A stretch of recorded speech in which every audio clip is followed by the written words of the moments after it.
Hello everyone. Welcome to the live section of the course Quantum Mechanics 1.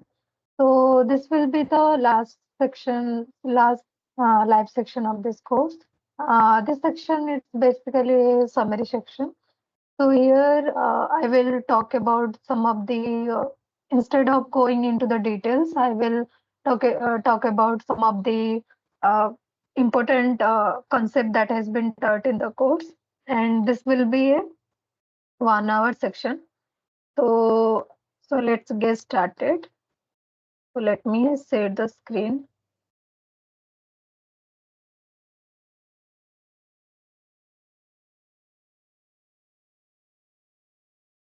So similar to the classical mechanics, here to study the concept of quantum mechanics, we use some postulates.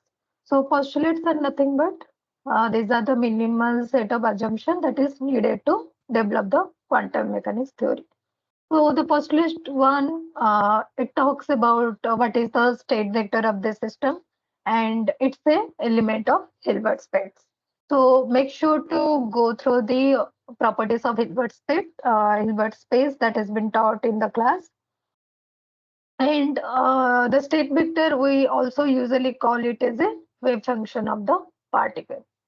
So a wave function, it from the wave function, you can calculate what is the probability of finding the particle in a specific region. So instead of accurately calculating the position, momentum, and other physically observable variables, we talk about the probability instead of the accurate measurement. So probability for 1D, you can write it as a integration of psi square dx. For 2D, it is integration of psi xy square dx dy, which is the area element. And for 3D, it will be psi xyz t square dv. dv is a volume element. So according to the coordinate system, so we have three kind of coordinate system. One is Cartesian, the second one is spherical, and the third one is cylindrical. So depending on it, you can use either one of them and use the corresponding line element, area element, as well as the volume element to get the probability.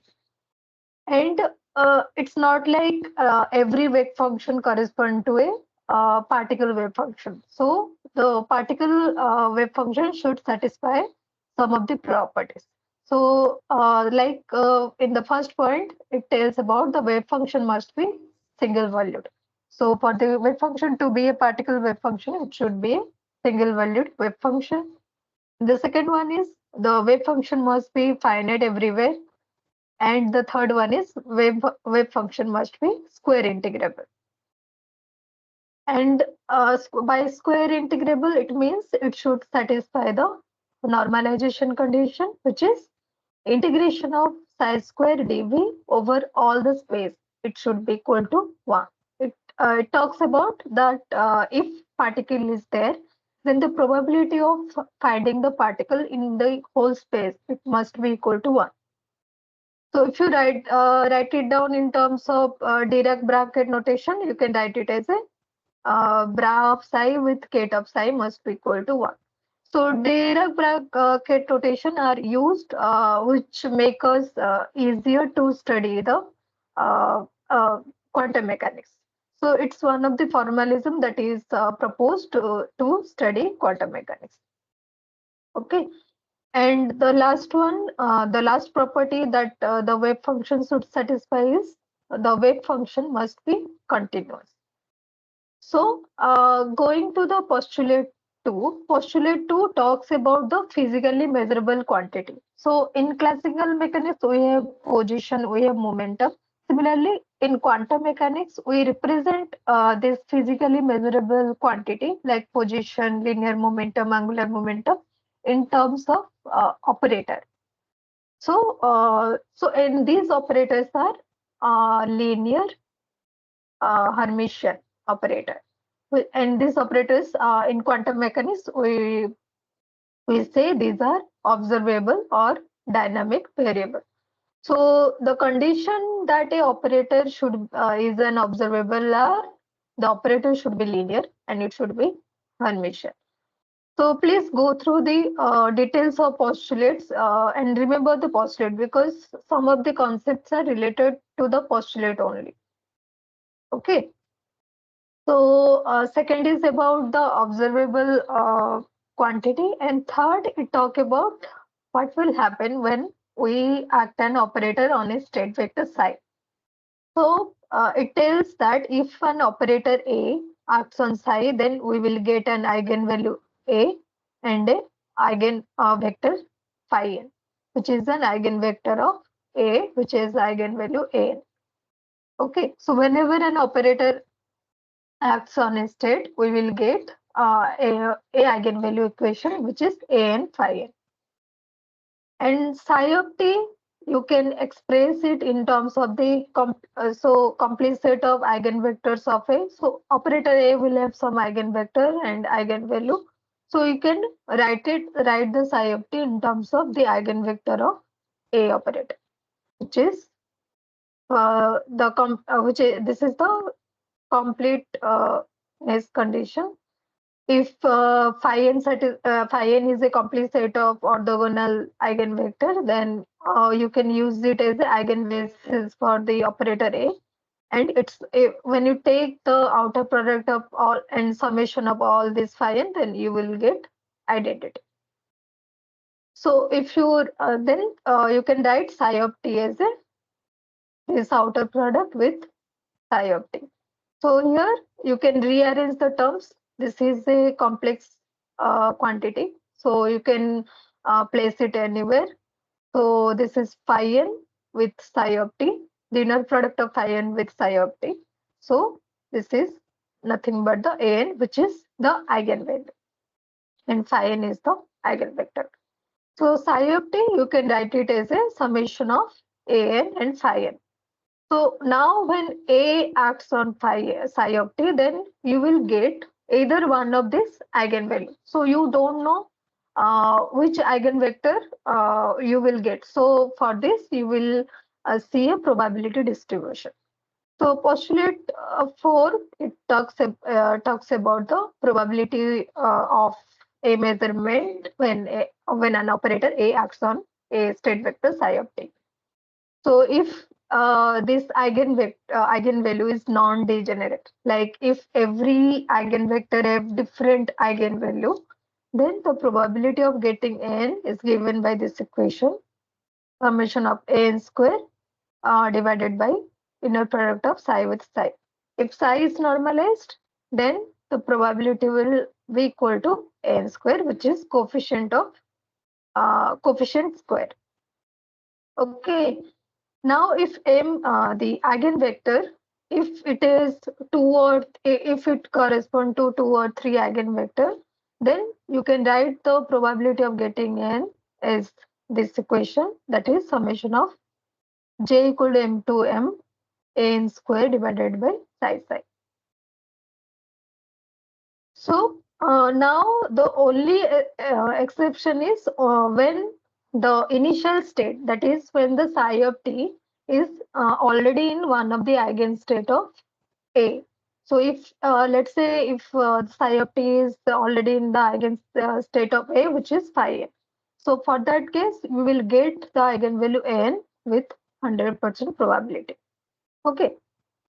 And the last postulate, it talks about the time evolution of the system, which is given by this equation, IH got dou by dou t of psi of t equal to h psi of t. So if you solve it, you will get this equation, which is psi of t is nothing but a time evolution operator, which is e to power minus is t by s got psi of t. Okay. And there is a theorem which relates the quantum mechanics with the classical law. So Ehrenfest's theorem, it talks about that expectation value of the operators, they obey the classical laws. So if you take the time derivative of expectation value of position operator, it will be equal to the expectation value of momentum operator divided by m. And if you take the expectation value of time derivative of expectation value of linear momentum operator, then it is nothing but this equal to expectation of minus dou v by dou. And now we will see some of the physical problems and how we can use this postulate to get the result that we want. So in a system, we can the energy of the particle can be you can divide it into two types. One is where the energy is less than v infinity or v minus infinity, which is known as the bound state of the particle, and other one is the scattering state where the energy of the particle is greater than v plus infinity and v minus infinity. So for the bound state, the energy level, if you solve for 1D problem, you will see that the bound states are discrete and they are non-degenerate. While if you see the scattering state, the energy levels will be continuous. And for the bound state, you will see, let's say we have a wave function psi n x, then it will have n nodes. If n equal to 0 is the ground state, then in that case we will have n nodes. But if n equal to 1 is the ground state, like the 1D potential will, then you will get n minus 1 nodes. So n equal to 0 is the ground state for the harmonic oscillator potential, and this one is for 1D infinity potential. And for bound state, the wave function can be normalized. But for scattering state, this wave function cannot be normalized. Okay. So now we will see some of the physical problem. The first one is the potential step. So potential step, as you see in the first graph, so we will have two conditions. Where the first case is when energy of the particle is greater than the potential height. It's a step potential. So if you now to solve this problem, what you can do, you have to divide the whole space into two regions. One is region 1 where the potential is 0, and other one is region 2 where potential is non-zero and is equal to V0. So if you solve it like it's shown here, if you solve it in region 1, then you will see that you will get a linear combination of incident wave and reflected wave in the region 1. So incident wave is A e to power ikx and reflected is B e to power minus ik1x. And if you see the second reason, so second reason, there is only a constant potential V0. So there is no additional barrier that is present beyond x equal to 0. So that is why you won't see a reflected wave here. You only see a traveling wave in the result, which is C to power I k2x. Okay, so this is for the case where energy of the particle is greater than V0. Now, if you consider the case where energy of the particle is less than V0, then classically we expect that in region 2, there will be no penetration of the particle. But if you solve the problem quantum mechanically, what you will see, there will be a exponentially decaying wave in the region 2. So because of the wave nature of the particle. So and in region 2, you will have both incident and reflected wave. So this will be minus, one will be minus ik1x. So you will have both incident and reflected wave here. And in region 2, you will have a decaying wave, which is C e to power minus k2 prime k2x.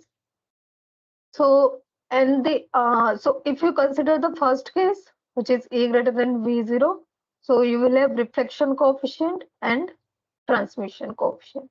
So reflection coefficient is given by the ratio of current density of reflected and current density of incident wave, and which is nothing but if you use this formula, which is the formula for current density, then you will easily get that the reflection coefficient is given by mod of b by a square.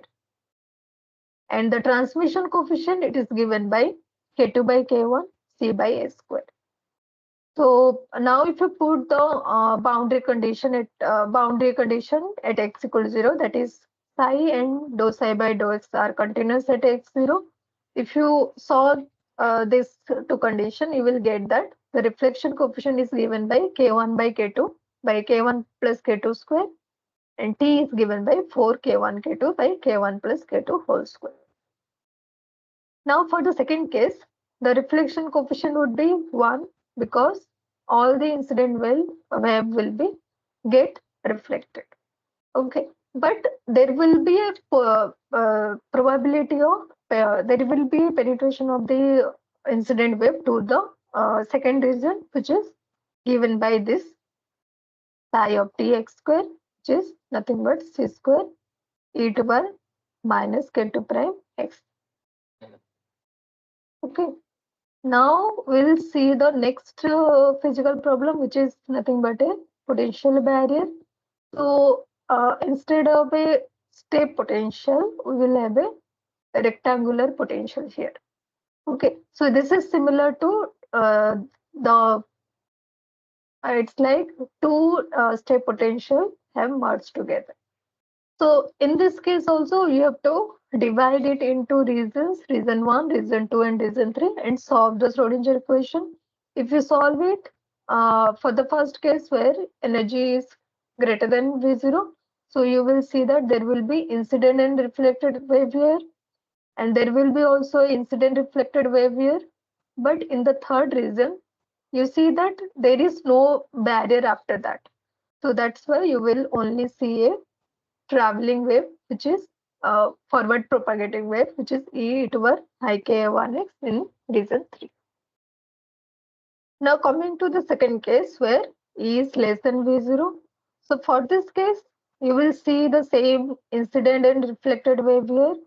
And in region 2, you will see a exponentially decaying and exponentially growing solution in this finite region. So we will see C to power K2x plus D to power minus K2x here. And in region 3, you will see a forward propagating wave, which is E to power IK1x. Now let's see the other potential, which is infinity potential well. So for this, what you have, if you, let's say the particle is confined between 0 to A, and the potential after that is infinity. So for this, what you will see that two wave function are given by root over of 2 by a sine kn x, where kn is n pi by a.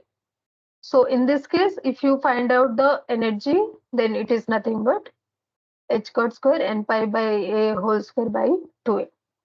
So the most important is that in this potential, the wave function have definite parity. So it is either even or odd. Okay, and if you see, the energies are discrete and non-degenerate. Okay, now for 2D case, if the potential is V of xi, and if it is can be represented by V of x plus V of y, then you can write the solution is in 2D is the solution which have x part and the solution which have y part. So now you can use the individual solution and you can find out what is the final expression for the wave function. And the energy will be nothing but the summation of the energy in 1D and 2D. So in 2D, we will see a degeneracy. In 1D, we won't see any kind of degeneracy, but in 2D, we'll see a degeneracy where two different states, N and M, will have same energy. For example, if you see the state where Nx is 3 or Ny is 2, or if you see the state where Nx is 2 and Ny is 3, then for these two cases, the energy will be 13 E naught. So we will say this state is two-fold degenerate. So 3D is also similar to the 2D case. So if the potential is time independent, then you can write the wave function as a product of three function. One is for x, one is for y, and one is for z. And energy will be summation of this three energy in 1D, 2D, 1D in x and y and z direction. Now for finite potential, instead of infinite potential, you will have now finite potential. So because of the finite potential, now in the previous case we have seen that in the region 1 and 3, like here and here, the wave function is totally zero. But if you have a finite potential, now the wave function will penetrate into this region 1 and 3. So we will see a penetration of wave function in region 1 and 3. And the wave function, if you solve it, you will get a e to power k1x in the region 1 and d e to power minus k1x in region 3. And psi 2 is similar to what we have in the infinity potential. Okay. And for if you want to find out what is the time dependent wave function for this potential, where potential is independent of time, then you can write it as the product of the space part and the time part. And the time part is nothing but the time evolution operator, which is e to power minus IE t by h cot. Okay. So the next is the harmonic oscillator. So harmonic oscillator, the potential is half kx square, where k is m omega square. And if you solve the Schrodinger equation by putting this wave function, you will get energy will be n plus half h cot omega, where n starts from 0 instead of 1. And the wave function is given by this expression. And if you plot the wave function, we will see similar to the 1D infinity potential, here the wave function will also have definite parity. So the ground state is a even wave function. The second state will be odd with respect to the origin, and the third state will be even. So it will alternate with respect to the state. So ground state will be always even.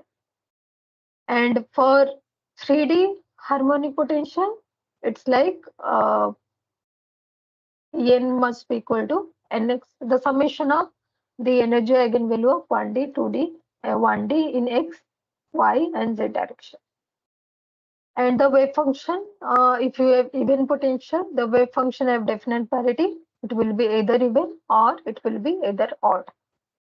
And the other way to, instead of putting half kx square and solving the whole Schrodinger equation, what other method can be used is the algebraic method, where we use raising and lowering operator to solve the problem of harmonic oscillator. So for that, what we have done, we express the position and momentum operator instead of the raising and lowering operator, such that when xp equal to ih cot, then we will have a dagger equal to identity. So now if you put the expression of x and p, we will get that the Hamiltonian can be represented by h cot omega n plus half, where n is the number operator or occupation number. So, and if you put this Hamiltonian, you know that if H acts on N, it will give ENN. So if you put this expression here, then you will get that the number operator is an eigen operator for the state N. So if you put number operator, you will get the eigenvalue N, and will get back the same state N. And these are the so this is how the raising and lowering operator acts on a state n. So lowering operator by name itself, it tells that it will lower the state. So it will take n to n minus 1 with a normalization factor root over of n, and a dagger will take the state from n to n plus 1 with a constant factor root over of n plus 1. Okay. So by constantly acting the raising operator, you can go from lower to higher state, from 0 to 1, from 1 to 2, and 1 to 2 to 3. So n can be represented by this expression, which is 1 by root over of n factorial, the raising operator acting on the ground state n times. So if the raising operator it acts on n times, then you will get the highest state, which is n. So now in quantum mechanics, we have uh, two methods in which we can solve a problem. One is the Schrodinger picture and other one is the Heisenberg picture. So in the Schrodinger picture, the state vector evolves in time, and in the Heisenberg picture, instead of state vector evolving time, what we have, the operators evolve in time. So this you already know. This is from the postulate 4, I think 5. So here the time evolution of this state vector is given by the time evolution operator ut t0 and psi of t0. While in Heisenberg picture, we have time evolution of operator, which is given by u dagger a u. So, and Heisenberg equation of motion, it can be expressed by this. This is dA by dt equal to expectation of dou A by dou T plus 1 by h got A, the commutation relation of A with h. Now, the time evolution of a ladder operator, raising and lowering operator, this can be given by this equation. So if you use this equation, then you can also get the time evolution of the position and the momentum operator, which is given by this equation. Okay, now coming to the hydrogen problem. So hydrogen atom, the potential is given by V of R equal to minus C square by 4 by epsilon R. So hydrogen atom, you already know it consists of cells. One is, two is, two. So instead of solving the problem using Cartesian coordinate system, what we use, we solve the system using spherical polar coordinate, which is r, theta, and phi. So in terms of this spherical polar coordinate, we will have v of r theta phi will be equal to v of r, and you can express the wave function as wave function for the hydrogen atom as a product of radial part and angular part. So radial part is r of r, and the angular part consists of theta and phi. So this angular part is nothing but the spherical harmonics, which is ylm theta phi. Okay. Now, if you write the Hamiltonian, then for hydrogen atom, you can write it as h equal to minus h cot square dou square plus minus e square by 4 pi epsilon r. So if you solve it, the energy eigenvalue that you will get is this one for hydrogen-like atom, which is minus 13.6 z square by n square in electron volt.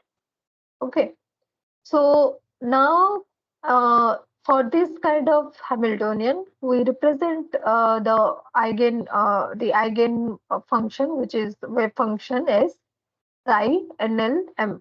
NLM. Okay, so psi depends on three quantum numbers. One is principal, azimuthal, and magnetic quantum number. So you can write it as a radial part, RNLR, and spherical harmonics, which is YLM theta pi. So as NLM is a eigenfunction, so when Hamiltonian acts on this psi NLM, then you will get back the energy eigenvalue, which is EM. So please remember this small equation. So it will help you a lot to solve the problem quickly. And so the property of psi NLM is property of this radial wave function is that for small r, it behaves like r to power l, and for large r, it will decrease exponentially. Okay, and if you want to find out what are the radial nodes where the wave function vanishes, then for a given RNL R, then the radial node is given by n minus L minus 1. So if you have all the if you know the quantum number, what is the principal quantum number and azimuthal, then you can easily calculate what are the radials or what should be the radial nodes that should be present in the probability distribution for the wave function. Now you know that there will be a transition of electron from higher to lower state and from lower to higher state whenever an external electric or electric field or photon incident on a particle. So for this, we will see a transition of electron from lower to higher state, and when this electron make a transition to lower state, we will get a emission of photon here. So according to that, you know that there are Lyman series, Balmer series, Paschen series for hydrogen atom, hydrogen and hydrogen-like atom. So for this transition, it's not like every transitions are allowed, only certain transitions are allowed. So the selection rule for this transition is the delta L must be equal to plus or minus 1 and delta ML should be 0 and plus or minus 1.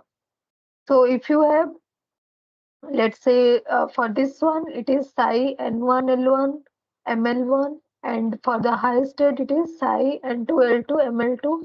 So for the transition, the delta L should be L2 minus L1. So it should be equal to plus or minus 1. And delta ML should be ML2 minus ML1. And for the allowed transition, it should be equal to either 0 or it should be equal to plus or minus 1. So now you know that for the hydrogen atom, V of R is the central potential. So V of R is it is E square divided by 4 pi epsilon r. So for this kind of potential, we will see the hydrogen atom wave function, which is psi NLM. It is a this wave function. You can express it in the operator of L square and Lz. Okay. So, and if you see that there will be the wave function would be a eigenfunction of this operator L square and Lz. So what I mean is, if Lz acts on this wave function of hydrogen atom, then you will get a eigenvalue MLH code, and you will get back the same eigenfunction, which is psi NL r theta phi. And for L square, it is for the eigenvalue you will get is L into L plus 1 h cot square with psi NLM r theta phi. Okay, and the radial part, this Lz and L square, you will see these are function of this theta and phi. So these operators, they don't depend on the radial wave function. So you can cancel the radial wave function in this equation. So the final equation that you will get is this one, which is when Lz acts on this spherical harmonics, then you will get MLH cut and you will get back the spherical harmonics. And when L square acts on this spherical harmonics, then you will get L into L plus 1 h cot square YLM theta phi. Now, in the presence of a magnetic field, what you will see, there will be additional potential, which is V equal to minus mu dot B. So due to this additional potential, we will see the energy will now become the initial energy, which is En minus Ml mu B. So you will see there will be a role of magnetic quantum number here. So that is why you will see that the degeneracy now will get lifted. So for a given value of L, you know that the ML value ranges from minus L to plus L. So in the absence of magnetic field, this all this level will have same energy, which is En. But if you apply an external magnetic field, you will see that you will see a splitting of energy level according to the ml value. So the degeneracy will get splitted due to the presence of external magnetic field. Now, in addition to this angular momentum, we have also spin angular momentum for a particle. So this existence of this spin angular momentum, it is confirmed by Stern-Gerlach experiment. So when the Stern-Gerlach experiment, you already know, when you pass a uh, uh, beam of silver atom, then you will see there will be a distribution of electron in the photographic plate. So for electron, it is S equal to half. So you will see a two spot in the photographic plate. So this is because the electron have ms equal to plus half. So it is either up spin or it will be the down spin.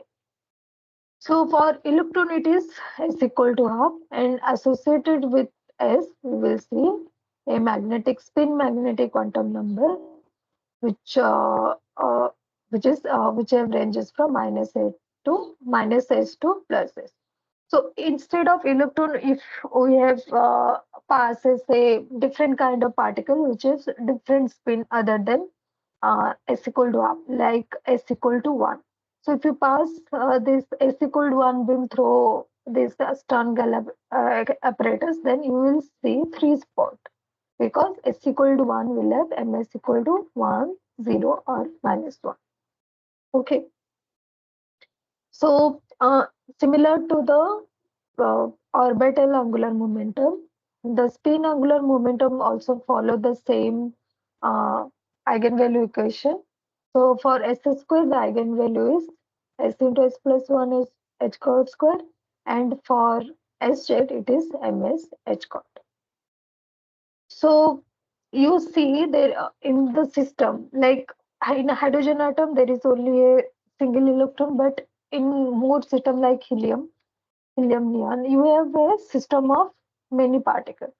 So this system of many particles, you can divide it in terms of distinguishable, which are also known as classical particles, and indistinguishable, which is quantum particle.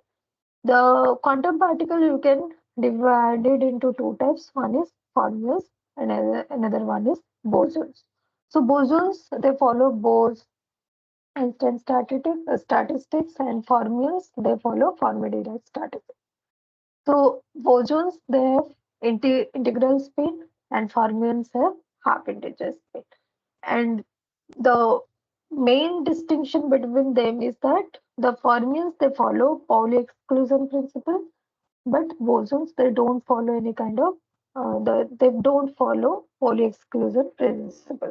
So for this behavior, you will see that bosons can occupy the same state.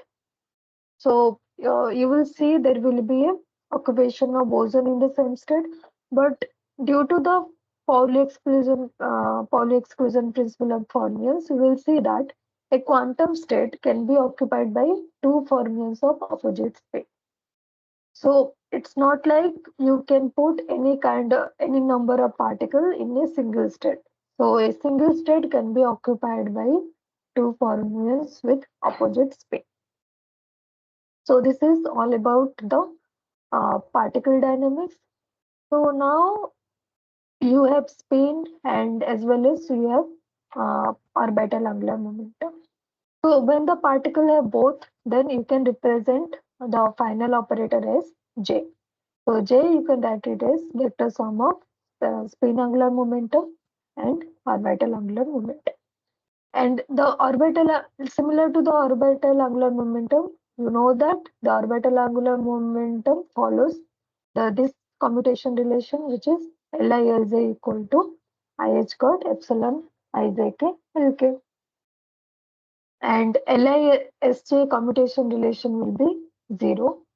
Similar to the orbital angular momentum, for spin, you have SISJ equal to IH got epsilon Ijk Sk. So similar to this L and S. the orbital and spin angular momentum.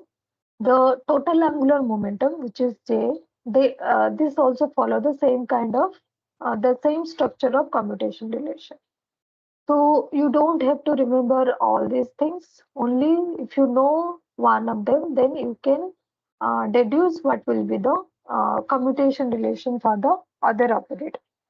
So JIJJ will be JIJJ commutation relation will be IH got epsilon IJK J, and J square and ZZ they commute with each other.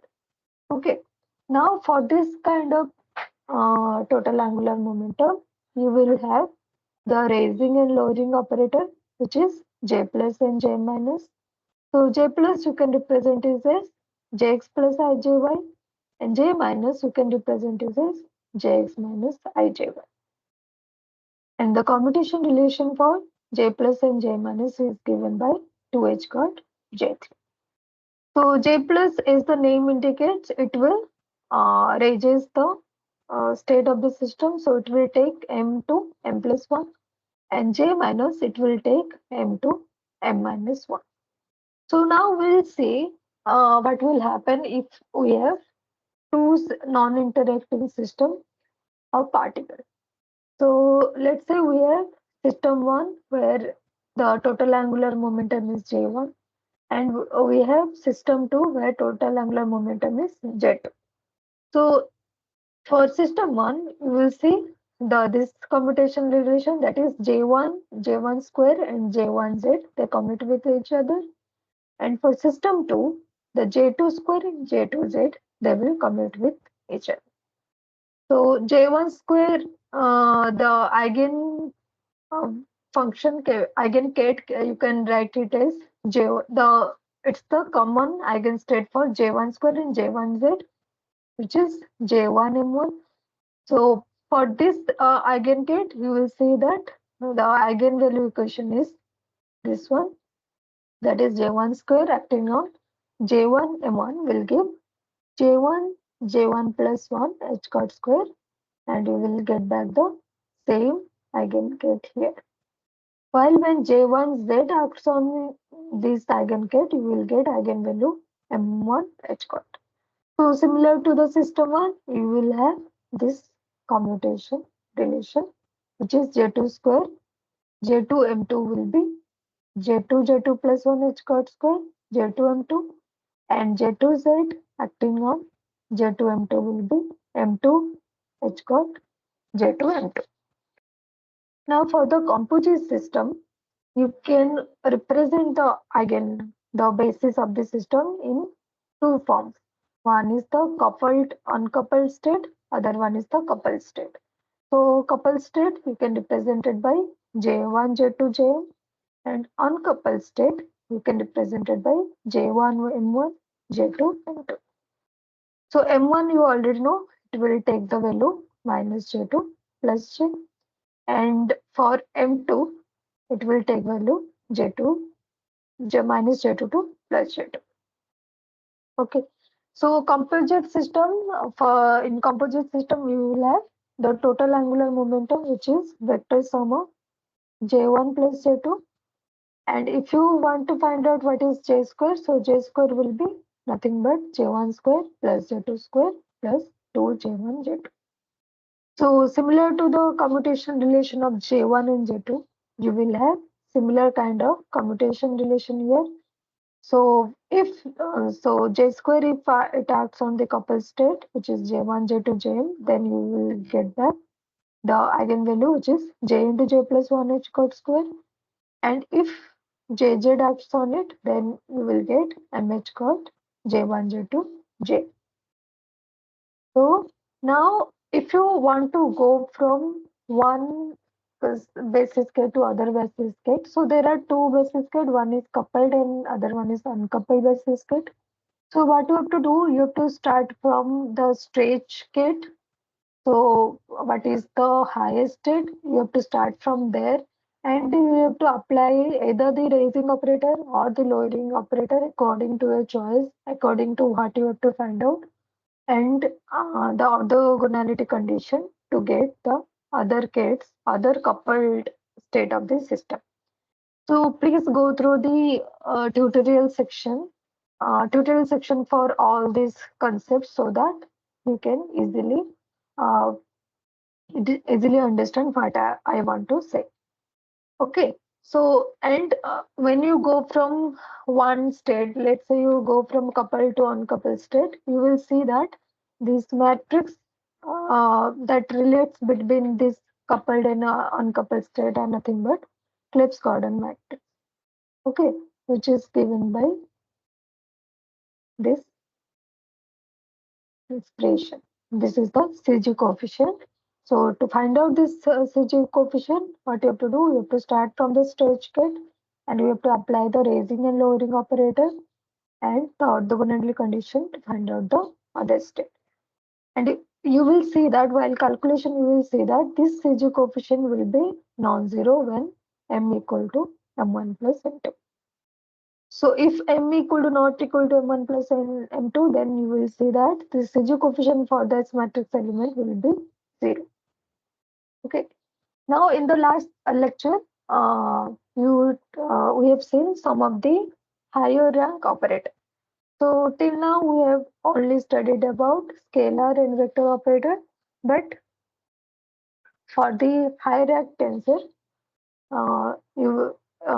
this will be represented by the tensor operator Tij equal to Aib. Okay. So if you want to prove a operator is a scalar operator, what you have to do? You have to see whether this condition is satisfied or not. If this condition is satisfied, then you guarantee that this operator is a scalar operator. Similarly, vector operator, they satisfy the condition, this commutation relation, which is IH got epsilon ijk ak. So let's say we have operator Pj, then we will see that it satisfies the condition Ji Pj equal to IH got epsilon ijk pk. So here you can confirm that Pj is a vector operator. Similarly, we also see that the components of J1, J2, J3, they are vector operator. So they satisfy the same commutation relation, which is given by this form. Now for the tensor operator, we have Tij, which is Aij. And you represent this tensor operator as Tkq equal to tensor operator is Tkq. So here K represents the rank of the tensor operator and Q is nothing but it takes the value from minus K to plus K. So if you want to see, then for scalar operator, it is nothing but a tensor operator of rank 0. And vector operators are nothing but tensor operator of rank 1. So for the vector operator, you will have Q 1, 0 and minus 1. So you will have T1 0, T1 minus 1 and T1 1 for the vector operator. Now, if you want to represent this tensor operator in terms of this position coordinate, then this is what you have. So for T1 plus or minus 1, you have minus x plus or minus I y by root 2. And the z component, it is represented by z equal to T1 0.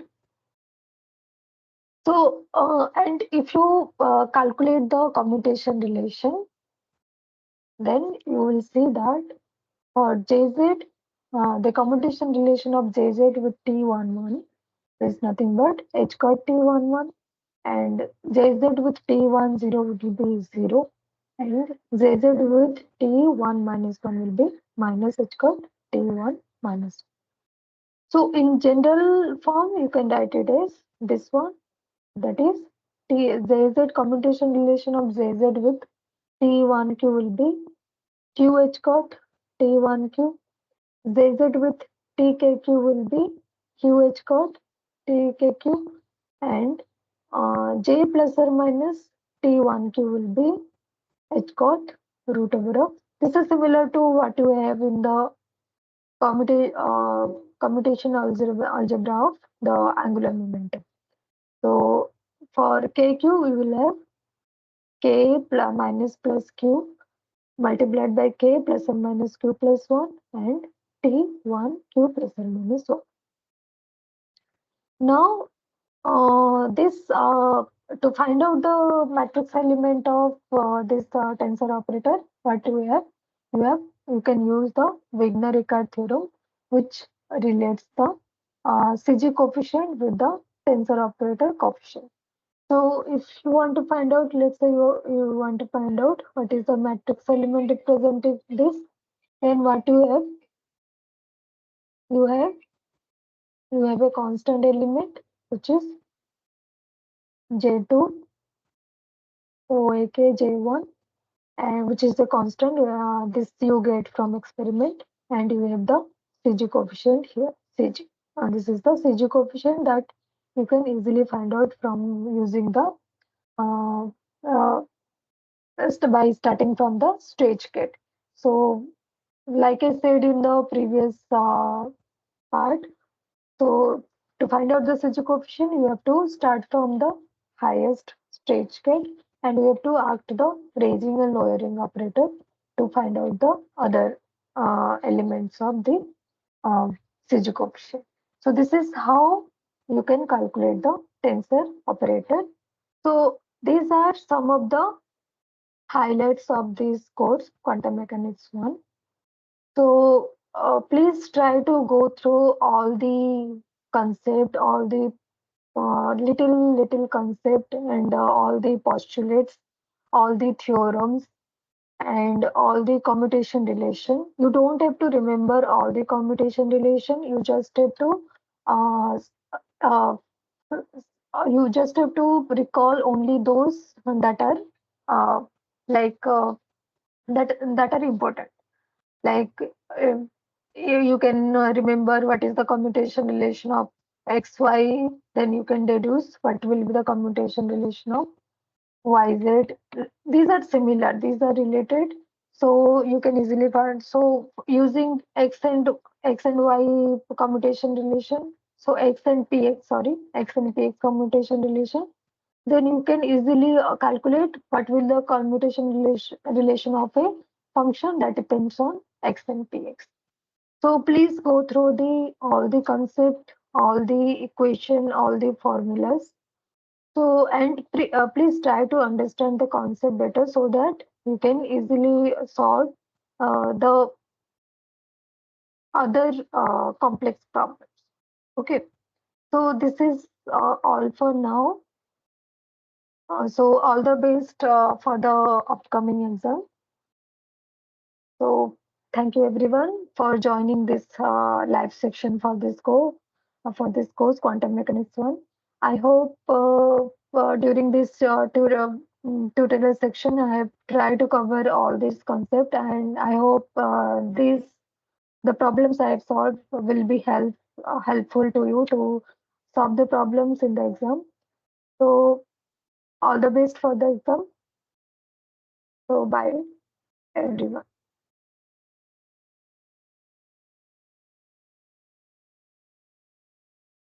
All the best.